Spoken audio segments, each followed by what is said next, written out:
Assalamu alaikum class. I am Madiha Altaf, lecturer of HND at Times Institute Multan. Today we are going to study food microbiology.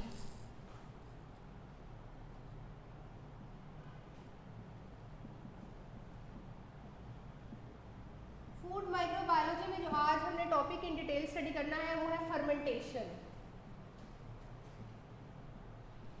Fermentation जो है basically एक technique इसको कह सकते हैं, एक method कह सकते हैं, जो कि आमतौर पे जो है वो हम फूड को जो है वो प्रिजर्व करने से पहले जो है उसको इस टेक्निक से गुजारते हैं ताकि जो है उसकी थोड़ी सी जो है वो केमिकल स्ट्रक्चर वगैरह चेंज हो जाए और उसके बाद जो है उसको फर्दर हम फ्यूचर में यूज़ कर सकें और उसमें माइक्रोबियल कॉन्टामिनेशन ना हो। फर्मेंटेशन से जो है वो आमतौर पे फर्मेंटेशन का जो रोल है वो आमतौर पे बेकिंग इंडस्ट्री वगैरह में ज़रा ज़्यादा होता है, ये बेवरेजेस वगैरह की फर्मेंटेशन के लिए, और ये जो हमारी ब्रेड मेकिंग के पेस्ट्री मेकिंग डो मेकिंग ये सब कुछ होती है वो फर्मेंटेशन के थ्रू होती है। अब हम देख लेते हैं कि फर्मेंटेशन क्या होती है। Fermentation foods are an extremely important part of human diet and world wide में contribute to as much as 1/3 of human diet. जो फर्मेंटेड फूड्स होती हैं वो अप्रॉक्सीमेटली जो है 1/3 पार्ट होती हैं ह्यूमन बीइंग की डाइटरी कंजप्शन का। ह्यूमन बीइंग जो है वो फर्मेंटेड फूड्स का जो है वो बहुत ज़्यादा इस्तेमाल करते हैं, उनकी डाइट का एक मेजर पार्ट जो है वो फर्मेंटेड फूड पे कंसिस्ट करता है। The scope of food fermentation range from producing alcohol beverages वगैरह बनाने के लिए। स्कोप इसका क्या है कि आमतौर पे जो इसके यूजेस होते हैं वो अल्कोहल बेवरेजेस बनाने में इसका यूज़ हो रहा है, फर्मेंटेड मिल्क में, वेजिटेबल्स प्रोडक्ट में, और genetically engineering super bugs to carry out efficient fermented to treatment and utilise of waste and overall products nutritious value वगैरह। तो जेनेटिक इंजीनियरिंग कह सकते हैं आप इसको, या आप लोगों ने एक टर्म सुनी हुई होगी कि बायो प्रोसेसिंग जिसको कहते हैं, या बायोटेक्नोलॉजी भी उसको कहते हैं। बायोटेक्नोलॉजी में जो है वो फर्मेंटेशन का बहुत इंपॉर्टेंट रोल है। इसमें क्या करते हैं कि बायोटेक्नोलॉजी में जो है वो हम माइक्रो ऑर्गेनिजम्स को ही समझ लें कि बायोटेक्नोलॉजी फूड माइक्रोबायोलॉजी की जो है वो एक एडवांस फॉर्म आ जाती है जिसमें हम मशीन्स वगैरह यूज़ करते हैं और माइक्रोबियल्स को अपने फ़ायदे के लिए यूज़ करते हैं प्रोडक्ट डेवलपमेंट में, और फर्दर जो है उसको उसकी प्रोडक्ट की मॉडिफिकेशन करने में, उसकी न्यूट्रिशियस वैल्यू को इंक्रीज़ करने में। अगर हम प्रॉपर डेफिनेशन देखें फर्मेंटेशन की तो fermented food are those food produced by modification of raw material. Fermented foods are those material that are produced by the modification of raw material।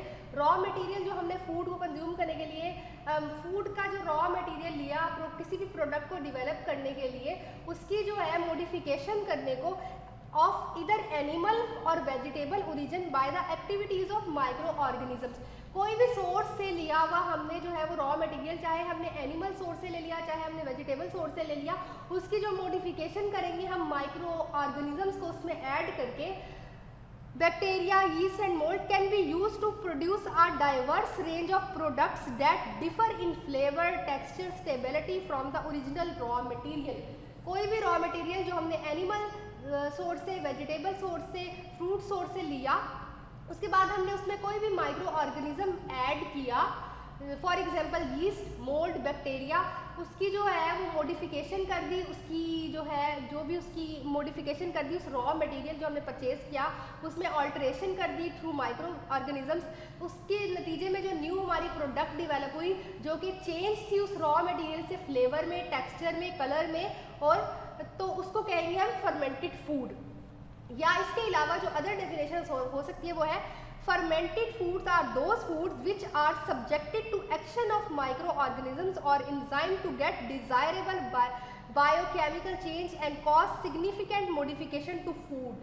मतलब fermented food जो है वो प्रोड्यूस होती हैं as a chemical reaction of bacteria या microorganism जो कि एक डिज़ायरेबल बायोकेमिकल चेंज लाती हैं उस चीज़ में जो कि हम चाहते होते हैं।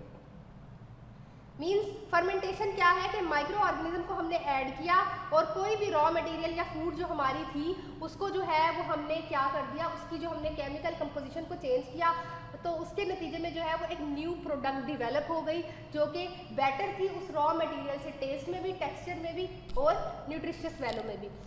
In biochemical sense to the term fermentation refer to the metabolic process in which organic compounds। अगर हम बायोकेमिकल सेंस में देखें तो फर्मेंटेशन जो है एक मेटाबॉलिक समझ लें एक मेटाबॉलिक प्रोसेस है जिसमें organic compounds like carbohydrates are broken down to release energy without the involvement of terminal electron acceptance such as oxygen. ठीक है, फर्मेंटेशन जो है एक बायोकेमिकली ऐसा प्रोसेस है जो कि organic compounds for example carbohydrate की ब्रेक डाउन कर देता है, जिस और ऐसे मतलब उसके थ्रू जो है उसमें ऑक्सीजन की भी प्रेजेंस होना ज़रूरी नहीं होती।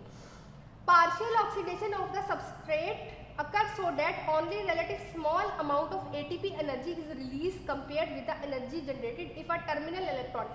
अच्छा, अब क्या बात कर दी कि बायो केमिकली अगर हम देखें तो जो फर्मेंटेशन है वो एक ऐसा प्रोसेस है जिसमें जो हमारे मतलब हमारे कोई भी जो है वो कंपाउंड्स हैं, ऑर्गेनिक कंपाउंड है जैसे प्रोटीन है, कार्बोहाइड्रेट है, उसकी ब्रेक डाउन हो जाती है और उसके नतीजे में एनर्जी रिलीज होती है, लेकिन ब्रेक डाउन करने के लिए उसमें ऑक्सीजन जो है रिक्वायर्ड नहीं होती फर्मेंटेशन में।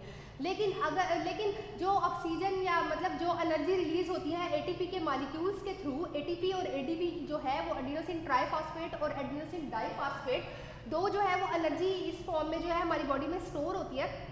तो एटीपी के जो मॉलिक्यूल एनर्जी के जो है वो रिलीज होते हैं कार्बोहाइड्रेट के ब्रेकडाउन होने से, अगर तो ऑक्सीजन भी उसमें ऐड कर दी जाए तो उस एटीपी के मॉलिक्यूल्स की क्वांटिटी इंक्रीज हो जाएगी। फर्मेंटेशन के दौरान जो है वो ऑक्सीजन रिक्वायर्ड नहीं होती और वो प्रेजेंट नहीं होती, फिर भी जो है वो ब्रेक डाउन हो जाती है ऑर्गेनिक कंपाउंड्स, कार्बोहाइड्रेट, प्रोटीन और फैट्स वगैरह की, लेकिन क्या है कि वो एनर्जी जो है वो कम क्वांटिटी में रिलीज करेंगे। इन केस अगर ऑक्सीजन प्रेजेंट हो तो एटीपी के जो मॉलिक्यूल रिलीज हो रहे हैं वो ज़्यादा क्वांटिटी में रिलीज हो जाएंगे। Partial oxidation of the carbohydrate can give rise to a variety of organic compounds. The compounds produced by microorganisms vary from organism to organism and are produced via different metabolic pathway। अब ये जो fermentation हो रही है micro organism जो है वो इसकी कैपेसिटी जो है डिपेंड करेगी कि microorganism to microorganism vary करेगी कि वो किस मतलब कुछ माइक्रो ऑर्गेनिज्म जो है वो जल्दी से जो है वो ब्रेक डाउन कर देंगे, कुछ माइक्रो ऑर्गेनिज्म जो है वो लेट करेंगे, डिपेंड करेगा उनकी नेचर पे, उनकी कॉलोनीज पे, तो उनके वो उनकी एफिशिएंसी ऑफ वर्क पे कि वो कितने ज़्यादा उस मतलब फर्मेंटेशन प्रोसेस के लिए सूटेबल है या नहीं है। The term fermentation can also be applied to any industrial process. Industrial process में भी जो है वो आमतौर पे फर्मेंटेशन की जो टर्म है वो हम बहुत ज़्यादा यूज़ करते हैं। तो जो इंडस्ट्रियल लेवल पे हम टर्म यूज़ करते हैं वो किस लिए यूज़ करते हैं कि produce a material that is useful to human and if the process depend on the activity of one or more micro organism.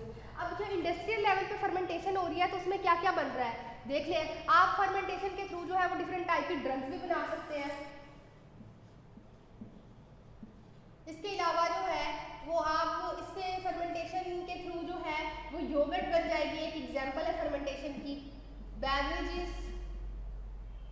इसके अलावा जो फर्दर मोर आ जाता है इसमें वो क्या है, bakery products,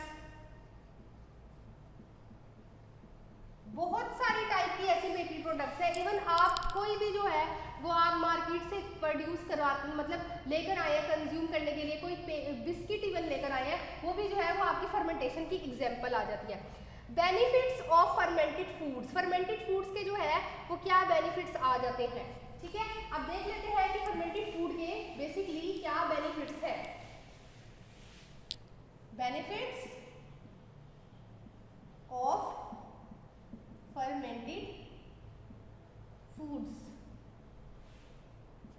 increase the variety,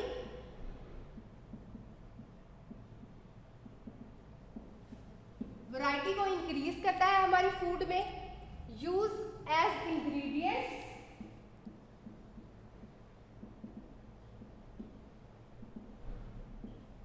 furthermore improve in nutritional quality,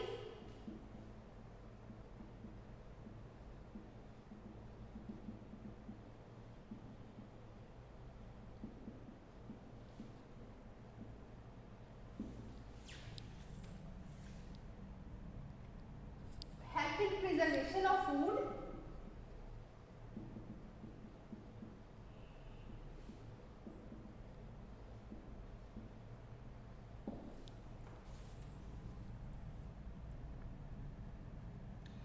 इसके अलावा कुछ हेल्थ बेनिफिट्स भी आ जाते हैं। हेल्थ बेनिफिट्स में क्या है, fermented food are said to have definite health benefits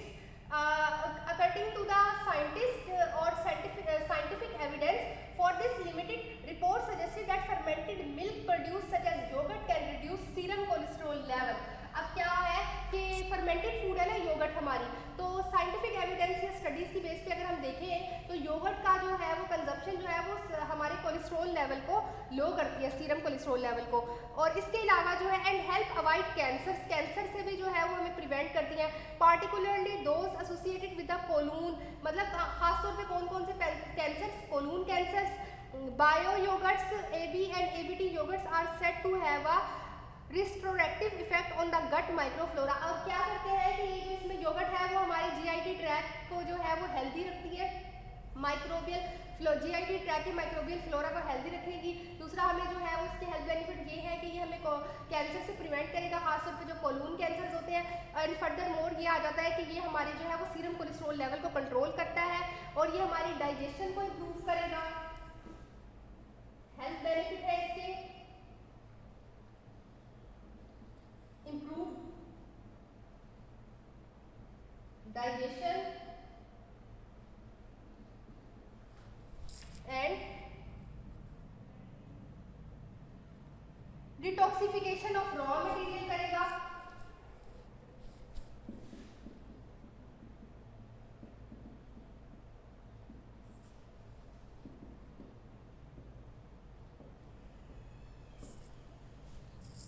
detoxification of raw material से क्या मुराद है? फर्मेंटेशन प्रोसेस में remove toxic chemicals present in the raw material. के फर्मेंटेशन क्या करता है कि रॉ मटेरियल जो हमारा फूड का होता है उसमें से जो टॉक्सिक कंपोनेंट्स है उनको वो रिमूव कर देता है।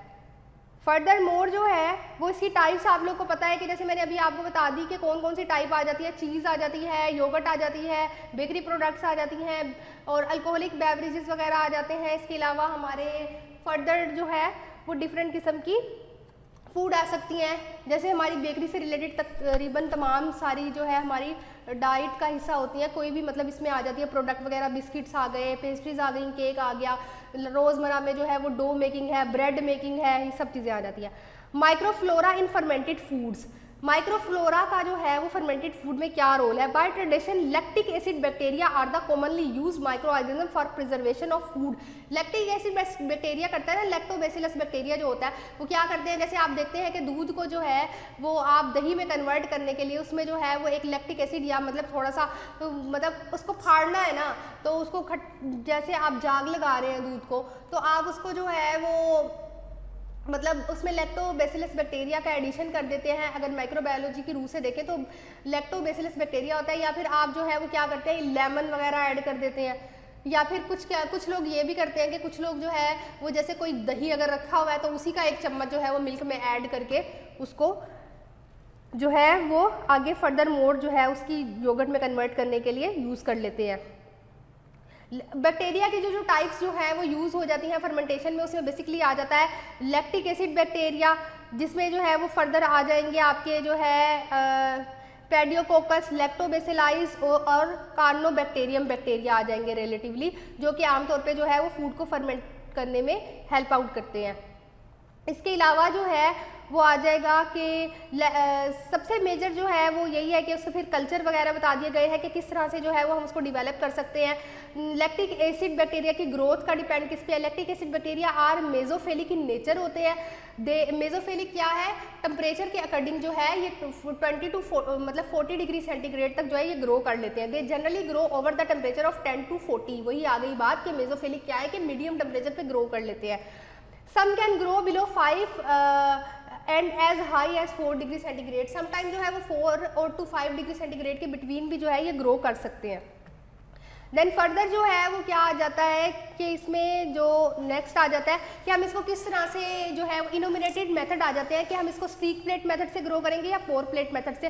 तो आमतौर पे क्या है कि ये जो फर्मेंटेशन के लिए हम बैक्टीरिया ग्रो करते हैं वो हम स्टीक प्लेट मेथड से ग्रो करते हैं, जिसमें मैंने पहले आपको बताया था कि स्टीक प्लेट मेथड क्या होता है कि हम एक पैट्री डिश ले लेते हैं, उसके ऊपर अपना बैक्टीरिया को ग्रो करने का मीडियम डालते हैं और फिर उसके बाद जो है उसमें माइक्रो ऑर्गेनिजम्स जो है वो ग्रो करना स्टार्ट कर जाते हैं और फिर वो एक स्टिक की हेल्प से जो है आप उसी कॉलोनीज को काउंट करते हैं कि किस तरह का है, एक दफ़ा टेक्निक को उसकी आपको रिवाइज कर देती हूँ कि bacteria are streaked over the surface of an agar plate. Agar plate आपके पास होती है पेट्री डिश की तरह की, तो आप उसके ऊपर जो है उसकी कॉलोनीज को ग्रो करेंगे और फिर उसके बाद जो है आप उसको स्टीक प्लेट में जो है वो कॉलोनीज को आप फर्दर स्टडी कर लेंगे कि कितनी जो है वो उसमें ग्रो की गई है। Nutritional value of fermented food क्या है, न्यूट्रिशनल वैल्यू के हिसाब से भी मैंने आपको बता दिया कि बहुत इंपॉर्टेंट है बड़ी, कि सबसे पहले क्या है कि न्यूट्रिशनल कंपोजिशन भी चेंज कर देती है उसकी। There is a significant increase in the soluble fraction of the food during fermentation, the quality and quantity of the protein is excrete by biological value। जो उसकी मतलब प्रोटीन की जो बायोलॉजिकल वैल्यू है वो क्वालिटी वाइज भी और quantity wise भी फर्मेंटेशन के दौरान जो है वो इंक्रीज हो जाती है। And often the content of water soluble vitamin is increase. क्या होता है कि प्रोटीन की जो बायोलॉजिकल वैल्यू है वो क्वालिटी और क्वांटिटी वाइज इंक्रीज हो जाएगी, इसके साथ साथ जो है वो वाटर सोल्यूबल विटामिन जो होंगे वो भी जो है वो इंक्रीज होना स्टार्ट हो जाएंगे। और एंटी न्यूट्रिशनल फैक्टर्स जैसे सच एज जो है वो हमारे जो फाइटोकेमिकल्स वगैरह आ जाते हैं वो भी जो है वो इंक्रीज होना स्टार्ट हो जाएंगे। मिनरल्स कंपोजिशन भी उसकी इंप्रूव हो जाएगी during the fermentation. Further more जो इसमें आ जाता है कि वाइटामिन और कौन कौन से जो मतलब अगर मिल्क की है तो minerals content is not affected by fermented useless until salts वगैरह जो है वो इसके इफेक्ट हो जाते हैं। मिनरल कंपोजिशन पे एज सच जो है वो कोई इतना ज़्यादा रोल नहीं पड़ता। और ये भी हम लोगों ने देख लिया कि कौन कौन से बैक्टीरिया इसमें इन्वॉल्व होते हैं। प्रोडक्ट मेकिंग कौन कौन सी होती है, चीज़ मेकिंग हो गई, योगर्ट मेकिंग हो गई, बेकरी प्रोडक्ट्स हो गई और बेवरेजेस वगैरह, इसका इंपॉर्टेंट रोल है। आज जो है हम लोगों ने एक फर्मेंटेशन को स्टडी किया कि फर्मेंटेशन जो है उसकी डेफिनेशन क्या होती है, उसके फंक्शंस क्या होते हैं, वो किस तरह से हमारी हेल्प आउट करती है और कौन कौन सी प्रोडक्ट्स में जो है वो फर्मेंटेशन का जो है वो यूज़ हमारे पास ज़्यादा होता है और किस तरह से जो है वो हम फर्मेंटेड फूड को यूज़ करके अपनी फूड को जो है वो प्रिजर्व कर सकते हैं, उसकी न्यूट्रिशनल प्रॉपर्टीज़ को इंक्रीज़ कर सकते हैं और किस तरह से वो हमारे लिए बेनिफिशियल है। आज का हमारा टॉपिक यहीं पे ख़त्म होता है। Thank you so much student. अल्लाह हाफिज़।